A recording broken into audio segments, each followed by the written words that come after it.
Alright, so yesterday we saw the Milwaukee Bucks even up their series against the Brooklyn Nets at 2 games apiece, as both teams have now successfully defended home court throughout the first 4 games of the series. And at one point, the series was looking a little lopsided, sweep potentially, but now we are locked in. Odds have switched as injuries have occurred, and we'll get into that later. But as of now, the Bucks are in the driver's seat for the series. And while it's completely understandable, I was a little bit surprised by the fact that so many people had the Milwaukee Bucks written off after the first 2 games of the series. Obviously, game 2 was horrendous for them. 40-point loss in the playoffs is never a good look, especially for a team that is a higher seed. But again, I was just so surprised. A lot of people that I talked to or maybe saw on Twitter, they made it seem like the Nets had the series won pretty easily, and I know there's a whole lot of factors that have gone into that dynamic changing, but again, I was just caught a little bit off guard by the fact that so many people had just had the Bucks written off. But this series should serve as a good reminder that at this point in the playoffs, when you have two very good teams going up against each other, this is a common thing to happen. You know, when the two teams are evenly matched, like the Bucks and the Nets are, at least pretty close in this case, there's just so much talent on the court. It's a normal thing for teams to defend their home court, struggle on the road. That's just because, this is a thing that's been going on throughout NBA history. Your star players seem to play fine on the road, but it's the role players that seem to play a whole lot better in the comforts of their own arena. And as I mentioned earlier, injuries have also played a huge factor in this series so far. Not only did James Harden go down in Game 1 with the hamstring injury, but we saw in Game 4, Kyrie Irving left the game in the second quarter with which looked like a pretty bad ankle injury as he came down. There's a lot of discourse about Giannis, him making that a dirty play and going out of his way to try and injure Kyrie Irving, and that whole discourse just needs to stop. That's as close to a basketball play and just unlucky injury as you can get. I know people are trying to make it something that it wasn't. I just don't see any reasoning for that.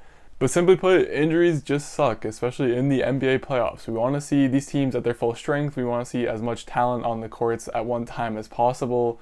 Not only when injuries occur, not only does the team that ends up winning the series get slandered for winning that series for injury-related reasons, but then you have the team that lost claiming that if so-and-so wasn't hurt, then the series would have went differently. And I'm not saying that they're wrong in saying that. I'm just saying that it creates a lot of bad discussion topics about the game of basketball in general. But as of now, we recently got a report that Kyrie is officially out for Game 5.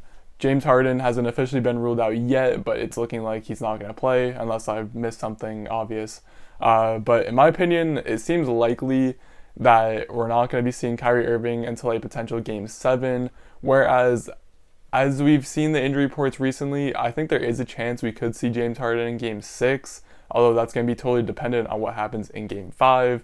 Obviously, if the Nets win and take a 3-2 lead, I could definitely see them giving him another few days of rest. Whereas if the Nets get put on the brink of elimination and lose Game 5, I wouldn't be at all surprised if James Harden pushes himself to play in that Game 6. And then the final point I wanted to make on the whole injury discourse is that I also saw a whole lot of Kevin Durant slander on the Twitter timeline after his somewhat subpar performance in Game 4. And the whole thing about, going at players for not being able to win without a lot of talent around them has just never made sense to me. It's a pretty weak discussion point for basketball in general. And especially, it's in the playoffs.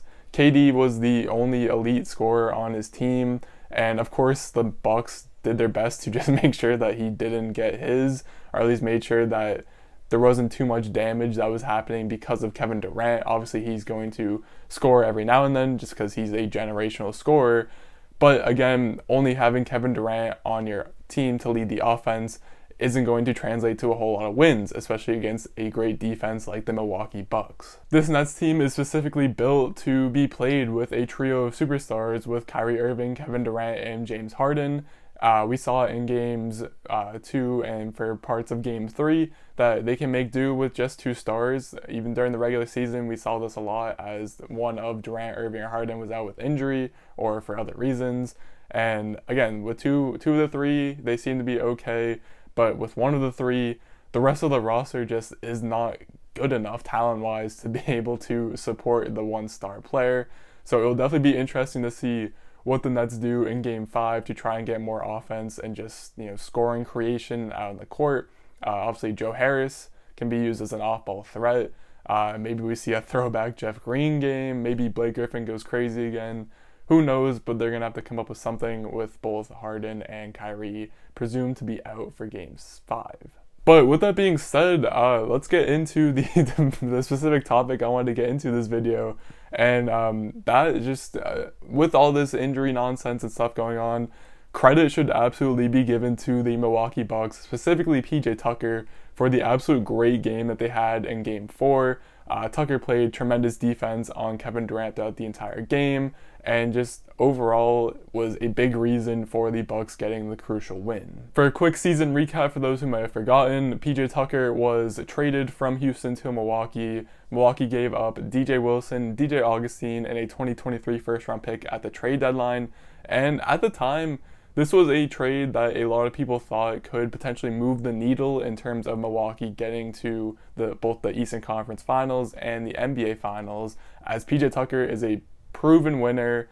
Well, I don't want to say proven winner, but he's a proven player that could help you win. At least we saw that in Houston specifically last season, where he played majority of the minutes at the 5 and was just as tough as they come in the paint. And again, he was just able to showcase once again the great defender that he is and just overall disruptor of the great offensive players that we've seen in this league. One thing that was interesting to track is that PJ Tucker only started 5 games in his time in the regular season with the Bucks, but once we got to the playoffs with Dante DiVincenzo going out with a season-ending injury, which looked like a big loss at the time and still is a big loss for Milwaukee, that forced Coach Budenholzer to make the choice and bring PJ Tucker into the starting lineup against Brooklyn.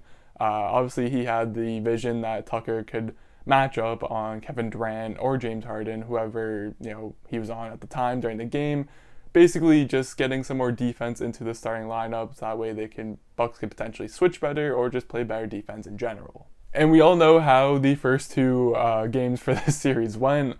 Game 1, close one, tough loss. Game 2 was an absolute blowout. And then Game 3 was the absolute rock fight that Milwaukee scraped out a win out of. As we saw both teams score under 90. And that was just a really gross game. And PJ Tucker fits in right along with all those descriptions of the first 3 games. If you actually look at the numbers, he ended up with 9 points and 8 rebounds and a overall -12 for plus-minus combined across those first 3 games. And then you compare that to just the 4th game by itself, PJ Tucker had 13 points, 7 rebounds, and was a +14 in his minutes in that game. And you can even look at Kevin Durant's numbers throughout the series as well. If we do the same thing, you would see that he had a 47% true shooting percentage in Game 4, which was 8% less than his series average. And you could also look at the plus-minus, as I did with PJ Tucker, or as combined in games 1 through 3, Kevin Durant was a +35, and then in Game 4 by itself, he was a -23. And again, a whole lot of other context probably goes into those numbers, mainly the injury stuff that I talked about earlier. Kevin Durant being on his own, trying to backpack his team to victory, definitely doesn't help your plus-minus, but again, the numbers are there, they make sense, they prove a point, move on. But when looking back through the game and just rewatching the entire thing, it was definitely clear that PJ Tucker was a big influence on the Milwaukee win. Especially the first half, he put together an absolute masterclass on how to guard opposing star players and how to be effective without having to have the ball in your hands for a whole lot of the game. A lot of PJ Tucker's game is based in physicality, as he's just a very, he's a wide body forward. He's a very strong guy. It's something that he's been doing in the league for many, many years now. And those are a lot of the traits that you want to have on your defense when going up against a great scorer like Kevin Durant. Especially Kevin Durant, someone who is on the way other side of the weight spectrum than PJ Tucker. So just to go into some more detail, I wanted to highlight some of my favorite plays that PJ Tucker had throughout Game 4. Early on in the game, they obviously made a point to get into Kevin Durant's personal space and just try to body him out as much as possible. As you can see here, PJ Tucker creates contact as he fights through the screen, maintaining his space with Kevin Durant, and just ultimately is able to deny him the ball, forcing him out of the possession. Later on, we see a great example of a under the basket inbounds play where PJ Tucker plays some great defense like Kevin Durant, makes sure to not foul, and just forces a very awkward looking shot for Durant that hits the side of the backboard. And then as the game headed into the second quarter, this is where PJ Tucker really took off. He hit 3 threes in the quarter and made a ton of high energy level plays immediately after those threes or before those threes that just overall were huge momentum swingers throughout the game. As you can see in this play, after making a 3, he then fights through the screen very hard against Nick Claxton and ends up forcing the illegal screen, causing a turnover. He then later disrupts this handoff between Blake Griffin and KD, getting his hand in there and forcing the steal that would then lead to his third 3 of the quarter. And one thing that was very noticeable from start to finish is that the physicality of PJ Tucker really got to Kevin Durant at a certain point. You could tell that Durant was simply just getting more and more tired as the game progressed on. He did end up playing 42 minutes in this game and did not see a whole lot of rest other than once the starters got pulled at the end. But again, that's just another point. PJ Tucker continued to be aggressive and physical with him, which led to a lot of bad mistakes by Kevin Durant. For example, this play here where we could see, again, PJ Tucker just being physical with Durant, getting him in the post, and then stays up in his personal space. A lot of on-ball pressure that just leads to a very weak skip pass attempt from Kevin Durant that gets picked off and leads to more fast break points for the Bucks. And perhaps the most amazing play of PJ Tucker's night that won't even be remembered most likely just because it ended up being called a foul, which, I mean, yeah, I'll leave that job to the refs, but on this play here, in the replay, it does look like PJ Tucker got a pretty clean block on a Kevin Durant jump shot, which, I mean, is pretty much like the 8th wonder of the world at this point. Doesn't happen very often. Kevin Durant obviously is a tall player with a very high release point and just good offensive bag that makes it tough for defenders to guard. So anyone that can get a hand on a Kevin Durant jump shot is automatically immortalized in the NBA. And even though PJ Tucker did not play a whole lot in the third quarter due to foul trouble, by that point, the Bucks already had a pretty comfortable, 13 to 15 point lead that they were holding for the majority of the third quarter, and allowed PJ Tucker to get some much needed rest as well, as he was looking a little winded at points.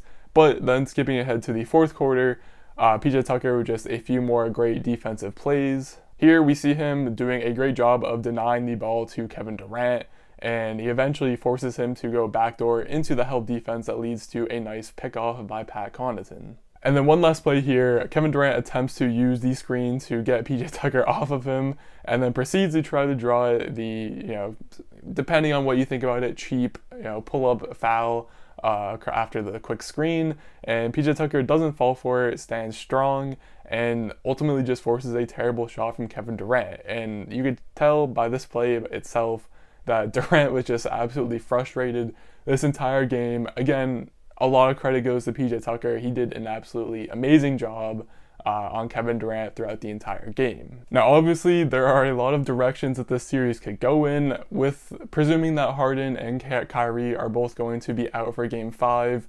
It's going to be a lot of stress on Kevin Durant to go out and perform, not let people like PJ Tucker bother him as much as they did in Game 4. And ultimately, we'll have to also see how the Bucks respond. Can they maintain the pressure and maintain the winning streak that they now have on the Nets? Other things to look for, can PJ Tucker have another good game? Drew Holiday was another person who struggled a little bit offensively in this one, so to see some production out of him will probably make Milwaukee fans very happy and relaxed. But at the end of the day, with how this series has gone on so far, I will not at all be surprised if this one goes to 7 games. I think all NBA fans will welcome this one to go to 7 games, as there's still a lot of high-level basketball left to be played. Hopefully Kyrie can get healthy, hopefully Harden can get healthy, hopefully everyone else just stays healthy, because again, if there is one final takeaway we can take from all of this, not only did the Bucks come out and bother the Nets enough to tie up the series, but injuries remain the worst thing in basketball.